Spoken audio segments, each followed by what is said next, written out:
So at the outset, I would like to thank AOC and Dr. Aruna for the kind invitation. And so this IC is quite good as it talks about all the recent advances in the therapy of amblyopia.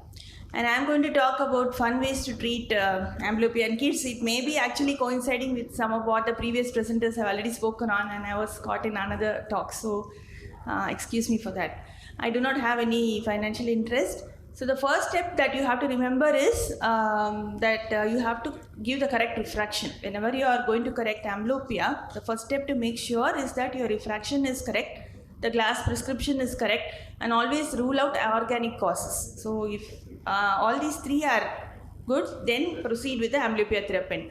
The traditional treatments that we have been following for many years include the occlusion, penalization, and the PEDIC has given us a lot of guidelines which we have been following for many years around. Definitely these are the gold standard. In severe cases of amblyopia in very young children, these are what we will be starting with initially. So our new and latest modalities of amblyopia treatment are not going to replace patching or penalization, especially in severe amblyopia. This can be done in all cases of amblyopia, whereas none of the newer therapies work in all cases of amblyopia. So, so these are certain things that you can advise the parents as what you can do while patching. We need to make sure that the parents are following the guidelines of PEDIC, like 4 or 6 hours of patching for severe amblyopia, 4 hours for moderate.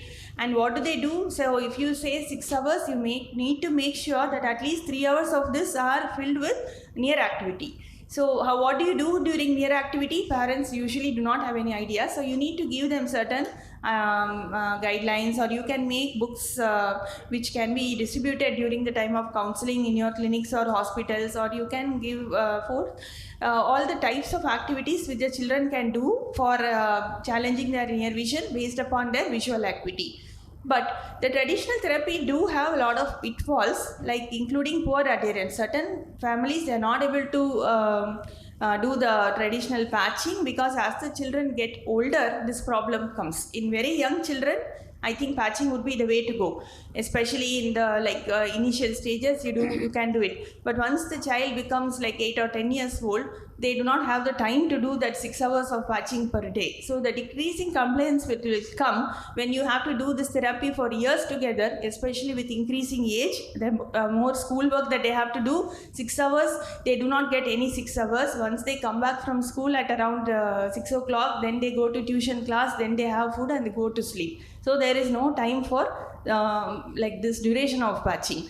And it's definitely difficult. There is a lot of psychosocial impact and stigma. And in atropine, you have light sensitivity. Sometimes, very rarely, there can be reverse amblyopia and systemic side effects if the parents do not follow the correct technique of application of atropine.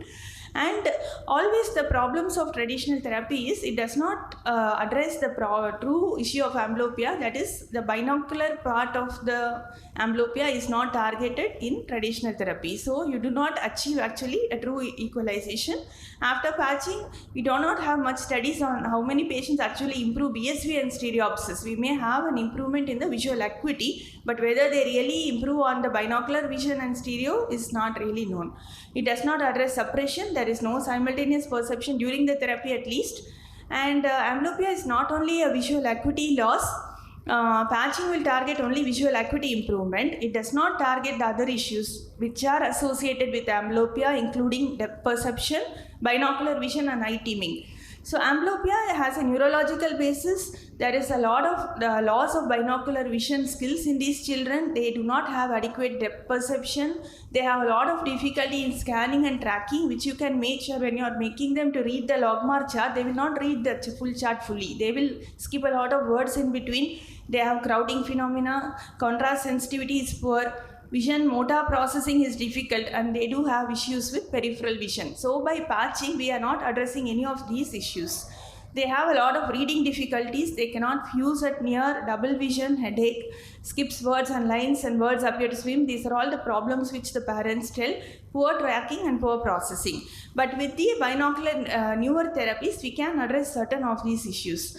And the brain, the good part is the brain can change its form and function through neuroplasticity. And there has been anecdotal reports of having the vision lost in the good eye many years later. Even there are incidental reports at the age of 40 or 60 where patients lose vision completely in the good eye, and then the amblyopic eye suddenly takes over. So that was the reason why they had started that there is a plasticity extends beyond, and it is possible to revive vision even in adult amblyopia. So the newer concepts based on perceptual learning and dichoptic training, where you use the binocular vision training where both eyes work as a team, and the goal is to break the suppression, and also with hand in hand they have improved reading ability, better academic performance and better sports performance. So I think this may coincide with what Dr. Murali and Aruna probably have talked before. So the newer amblyopia treatment may include the active and passive, and mainly includes the dichoptic and the perceptual based. And these are actually, dichoptic means you are presenting independent stimuli to either eye, and you have to integrate it using a special glasses, which is a red-blue glasses. So what you're basically doing is you're reducing the contrast in the good eye, and you're trying to match it to that of the amblyopic eye. The amblyopic eye has a slightly better contrast, and then the eyes are integrated. And as the visual acuity improves, automatically the games become more difficult, and then the contrast sensitivity of the good eye is slightly increased with each game. And then that results in, so in binocs what happens is, first the stereopsis and the binocular vision improves, and that results in improvement in the visual acuity. So that's how the improvement starts. So unless, that is why it doesn't work very well in severe amblyopia. Whenever there is a dense suppression, or there is a central suppression, or there is a microtropia with central scotoma, binocs will not work, because it cannot, as whatever programs are there currently, it does not target central suppression at all. Whereas if you have a case where there is some gross stereopsis, you have good binocular vision, then in those cases you will get an improvement. So the key here is to choose the correct case. We cannot recruit every case and say that binocs is not working. When your inclusion criteria are very stringent, then it shows an improvement. So the games based on dichoptic principles are quite, I think all these are available in the internet. The Digrash game, I do not have personal experience with any of these. The Tetris game, the ATS based, there are games like iBit, so I'm not going to talk much about this because just taken from the internet. I do not have personal experience with any of this.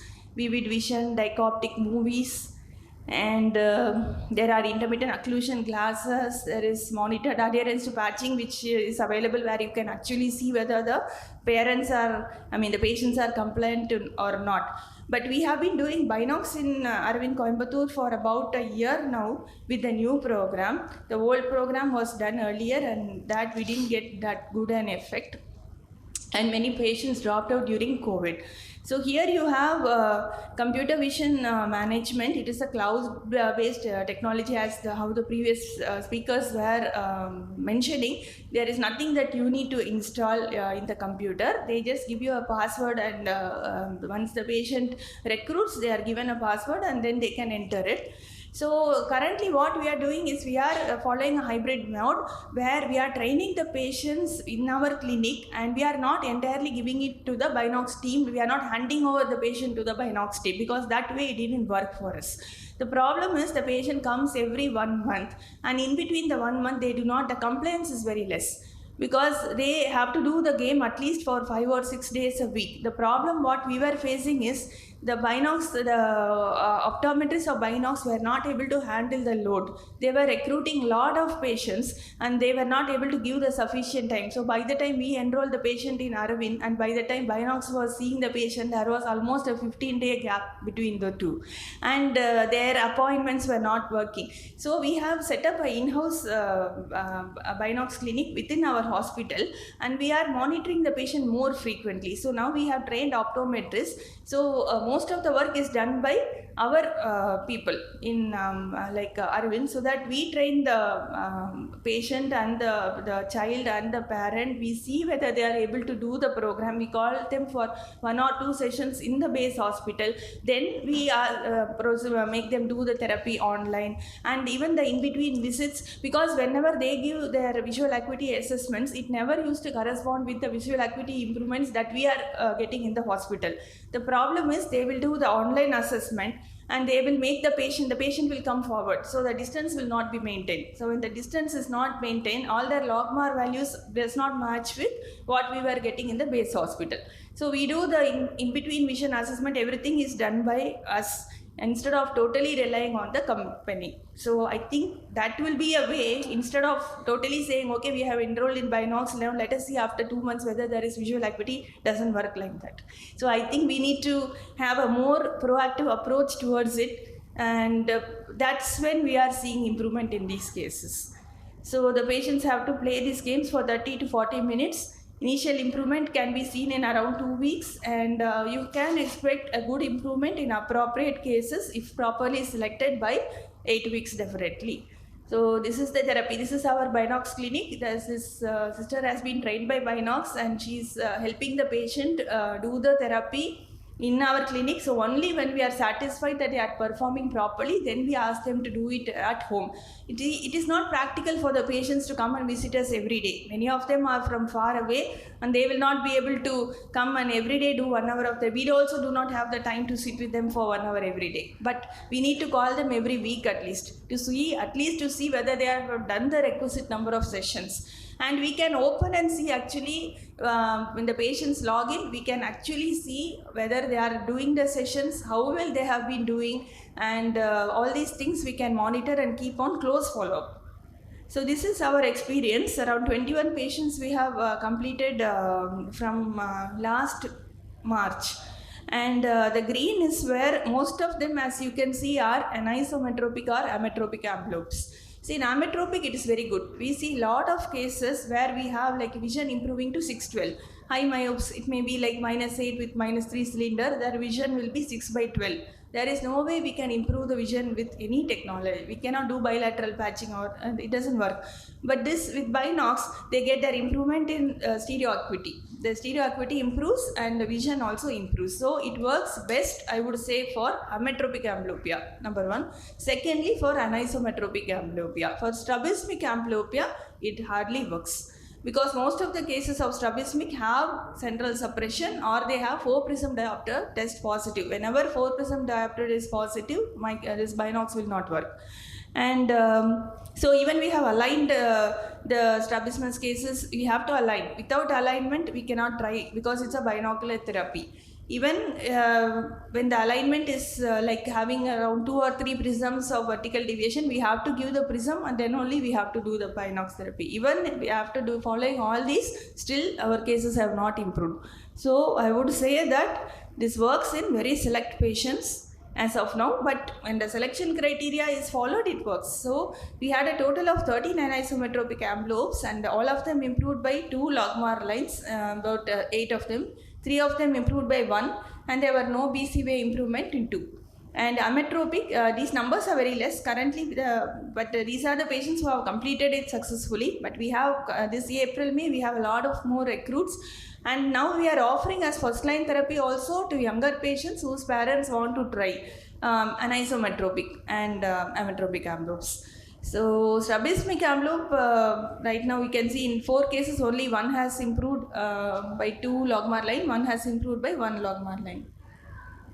So another is the perceptual, the Gabor patch based neurovision we have tried. So the way I have tried is, I have tried in all the cases where Binox has failed in our scenario. We tried 10 patients like that. None of the patients improved, even with perceptual learning. So I think it is a basic thing in those cases. Whenever the amblyopia is severe, it does not work with either of these programs. So that is what I would like to say. But it did work in 2 cases of nystagmus. So the cases where perceptual learning may be beneficial is like albinism with nystagmus, or we have recruited few of Stargardts as per their company's suggestion, but I don't know whether it will work or not. It's still ongoing. But it's extremely expensive. So that is another thing to remember. So the conclusion is, I think all these are in the nascent stages. All these binocular therapies, it's a very good start. They are in the nascent stages. There may be a lot of developments in the future. We may be needing to give, so we are giving our feedback to the Binox company. So now I'm telling them that you have to try to change your program for strabismic amblyop for it to work. because currently they are having the same program for any amblyop, for whether it is not varying based on diagnosis. It doesn't vary based upon whether it's an isometropic or ametropic or strabismic or sensory, whereas it will not work like that. Their program has to differ based upon the etiology of amblyopia. That's when we may be able to see some result. Thank you. Thank you, Sandra. That was a nice presentation. As Sandra was rightly telling, the enrolling the patient and the initial training part and this reassessing and monitoring during the therapy is something very crucial, and that should be taken by the hospital team rather than giving it to the software. And there are a lot of other unanswered questions, like whether we can give a combination of these therapies if one fails going to the other, and what is the duration, when to assess the endpoint. All this still remains and a lot to be explored. Any questions for Dr. Sandra? Yeah. I'm facing this case scenario, ma'am. So can you please guide me through this? So what is your experience on treating patients young, 1 to 10 years of age who have cylinders, and they have a abnormal topographical map? So their optimal refractive outcome is only going to come once they use a contact lens. The spectacle vision is not going to improve astigmatism related amblyopia. So have you treated such cases? Because it's common in both eyes. They exhibit enantiomerism also. So how would you go about it, and do you have experience treating patients like this? In frank keratoconus related patients, I think I have not tried to treat amblyopia in patients with severe keratoconus, because as you rightly pointed out, there are a lot of other issues there, higher order aberrations, and quality of vision is really poor. So then you may need to we have not recruited any patient like that, but simple cylinder where they do not have keratoconus, like even if it is a -3 cylinder or -4 cylinder, but where the topography is normal, you can try. It is not necessary that you need to put them on contact lenses. Only if they have irregular astigmatism, then the contact lens will give a better visual acuity. But if it is a simple cylinder where the topography is normal, it is not a irregular astigmatism, then glass prescription is good enough. No, but it will mask, ma'am, because them having an astigmatism, they will not get 6/6 on wearing glasses. They'll be somewhere around exactly. 6/9. See, first time when you make them wear glasses, you should not start on any of the therapy. First time you put them on glasses, you review after a month, you see for improvement. And once you do not get improvement even after 3 months of wearing glasses, that's when you start on either your traditional patching or any of these newer therapies. I send them for a contact lens trial, but the problem what I'm facing is I send them for a contact lens trial. I get a half a line or 1 line improvement, but they are not able to consistently wear the contact lens. Yeah, and they will not be, most of the people down south are not too complacent with wearing contact lens, and especially in the sub 10 years of age. So even in our practice, we do not put most of the children on, none of them are on contact lenses. In fact, unless they have like keratoconus where they use rose scale lenses or something like that, scleral contact lens like.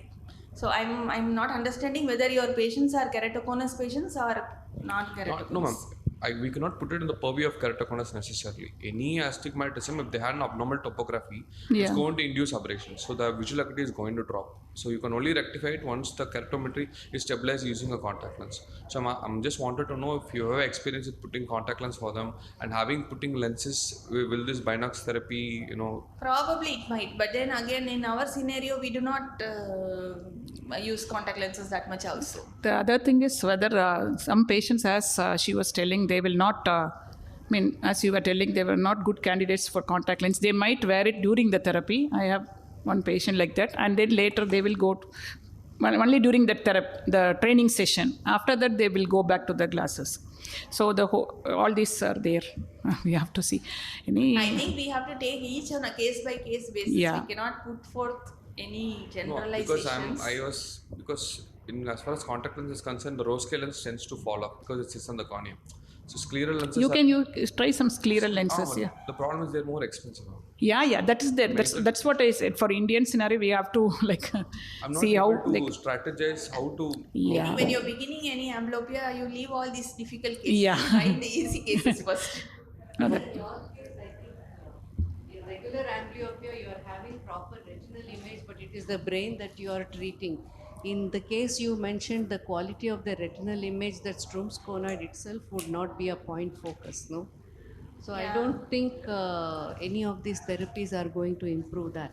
No, but Because even in a corrected, I understand what you mean, some 4-cylinder, 3-cylinder, 60 degree, 120 degree, whatever you do, 6/12, 6/9 parts, only that much vision they will have. Putting a contact lens will regularize the KM. Yeah. You're having the irregular putting, astigmatism wearing a causing contact issue. lens will be the better thing. Yes. But as we, But without contact lens, only glass and doing amblyotherapy is what you want to know, no? no. He's asking, like, instead of glasses, whether we need to put a contact lens. Yeah. And No, see, if the topography is normal with cylinder, you can go for this therapy with glasses. If topography is abnormal, I do not recommend going for any of these therapies. Again, the trial lenses are also not available for higher astigmatism and stuff. If it is a simple cylinder, as she was telling, the trial lenses are available at much cheaper cost. The But trial they will have higher order aberrations that may Yeah. not be addressed by this. for customized lens, I think cost effect is another issue. Yeah. So and yeah. for bilateral ametropy, after wearing glasses, what is the time frame you will call for the first follow-up to look for improvement, ma'am? Yeah, you can call within 2 months or so. By the time, whatever the best improvement has to come will come. If you are finding an improvement after 2 months, then again you call after 1 more month. If you do not find any improvement after 2 months, it is unlikely that, provided they are wearing glasses full time. Yeah, So if constant. the compliance is there, or if you are sure of the compliance, then definitely you will get an improvement in 2 months. Yeah. 2 months. Yes. So after 2 months, again improvement is there. If then you can keep on vision waiting. stays less, then you can definitely try. Try for therapy. binoculars. Yeah. Thank you. Okay. Thank you. Thank you. Thank you.